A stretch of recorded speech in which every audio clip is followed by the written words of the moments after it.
رضوان رضا صاحب مجھے یہ بتائیے کہ علی امین گنڈاپور صاحب کو تحریک سے الگ رکھنے کی وجہ کیا ہے؟ سیدھا عدم اعتماد ان پر؟ نہیں، میرا خیال ہے کہ جو اندر مختلف طبقات ہیں یا گروپس ہیں ان کی باہمی جو ہے وہ کشمکش ہے، اور مطلب کہ اس لیے اس کو، لیکن جہاں تک وہ کہہ نہیں رہتے کہ وکٹ کے دونوں طرف کھیلنے والے جو ہیں وہ دیکھ لیں انہوں نے کیا کرنا ہے؟ وہ انہوں نے شاید یہ بات نہیں کہی، لیکن باہر جو ٹک ٹاکرز بیٹھے ہوئے ہیں انہوں نے ضرور بات کہی ہے، اور وہ مسلسل اس بات پہ الزام لگا رہے ہیں کہ علی امین گنڈاپور پہ وکٹ کے دونوں طرف کھیلنے کا الزام۔ اچھا، ان کا آگے سے یہ جسٹیفیکیشن ہے کہ چونکہ میں گورنمنٹ کا حصہ ہوں تو مجھے تو گورنمنٹ کے ساتھ انٹریکشن میں آنا پڑتا ہے، لیکن جہاں تک میری عقل یادداشت ساتھ دے رہی ہے، مجھے انور رضا جو ہیں وہ کریکٹ کریں، یہ بانی پی ٹی آئی کا عہدہ تو تب جرنلسٹوں نے تخلیق کیا تھا نا، جب یہ ڈائریکشن آئی تھی کہ جناب ان کا نام نہیں لیا جائے گا، تو پھر کہا جائے کہ کیا کہا جائے، تو پھر جرنلسٹوں نے خود ہی آپس میں ڈسکشن کر کے انور رضا جیسے جو قائد قسم کے اور اہل عقل قسم کے لوگ ہیں ان کی رہنمائی سے یہ بانی پی ٹی آئی تخلیق کیا۔ میرا خیال ہے یہ جو اب والا عہدہ ہے نا، جو ہے پیٹرن ان چیف والا، سرپرست والا، یہ ہے جو کہ انہوں نے خود کہا ہے کہ مجھے کیا جائے۔ اچھا، وہ قائد نہیں ہو سکتے تھے کیونکہ قائد تحریک تو الطاف بھائی موجود تھے۔ اچھا، اس کے بعد وہ قائد، میرا خیال ہے کہ کیونکہ یہ بھی تحریک انصاف ہے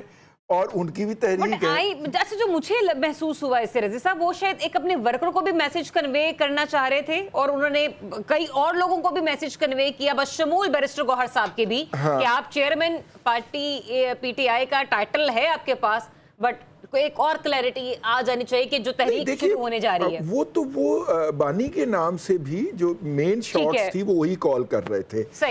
لیکن مطلب کہ اس کے نتیجے کے اندر ایک تو انہوں نے ایکسرسائز کی ہے کہ اپنی اتھارٹی کہ پارٹی کے اوپر اب بھی I am the man who is calling the shot, ایک تو ان کا یہ پیغام دینے کا مقصد تھا۔ دوسرا یہ ہے کہ میرے جیسے بدخواہ لوگوں کے ذہن کے اندر یہ بات موجود ہے کہ یار یہ ڈیزگنیشن جو ہے یہ تو ہم نے تخلیق کیا تھا ان کا، تو انہوں نے کہا نہیں، ہم خود اپنے ڈیزگنیشن کے ساتھ آتے ہیں۔ تو آپ کا تجزیہ اور تبصرہ اس پہ وی جسٹ ہوپ کہ جلد ہی کوئی ان کے پارٹی کی طرف سے موقف بھی وضاحت سامنے آئے گی، اور وضاحت بھی اگر سلمان اکرم راجہ صاحب یا عمر ایوب صاحب کی طرف سے آ جائے تو بڑی بہترین ہو۔ رضوان عزیز صاحب ساری گفتگو سن رہے تھے۔ رضوان عزیز صاحب، جیسے کہ کل بھی ہم نے ذکر کیا، یہ اچیویبل تو بڑا عجیب سا لگتا ہے۔ کل بھی ڈاکٹر کیسا بھی یہ فرما رہے تھے کہ حکومتیں کہہ دیا کرتی ہیں لیکن انہیں خود بھی معلوم ہوتا ہے کہ ایسا ہو نہیں سکتا۔ تو سر، جب ہو نہیں سکتا، اور جیسے کہ میں نے کہا کہ دائیں سے ہاتھ سے اٹھا کر بائیں ہاتھ میں پیسے ڈال دینا، بائیں سے اٹھا کر دائیں میں پیسے ڈال دینا، کس قسم کے فارمولاز اپلائی کیے جا رہے ہیں اس بجٹ کو پیش کرنے سے پہلے؟ دیکھیں، 13,200 یا 13,300 سے تو زیادہ پھر بھی ہوگا نا،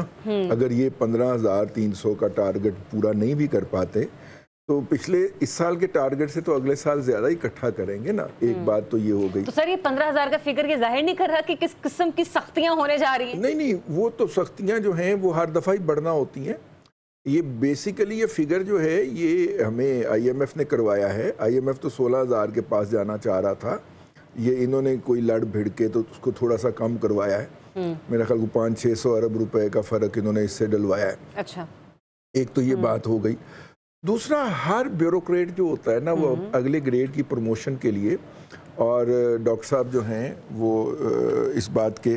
گواہ ہیں، وہ کوئی نہ کوئی نیا سلسلہ پیش کرتا ہے۔ اچھا، اور مطلب ہیئر ڈریسر سے، وکلا سے، سروسز سیکٹر سے ہم ٹیکس لینے کی ہر دفعہ کوشش کرتے ہیں، اور تاجروں سے، اور ہر دفعہ اس نتیجے میں پہنچتے ہیں کہ یہ پاکستان کی موجودہ جو ٹیکس اسٹیبلشمنٹ ہے اس کے بس کی بات نہیں ہے،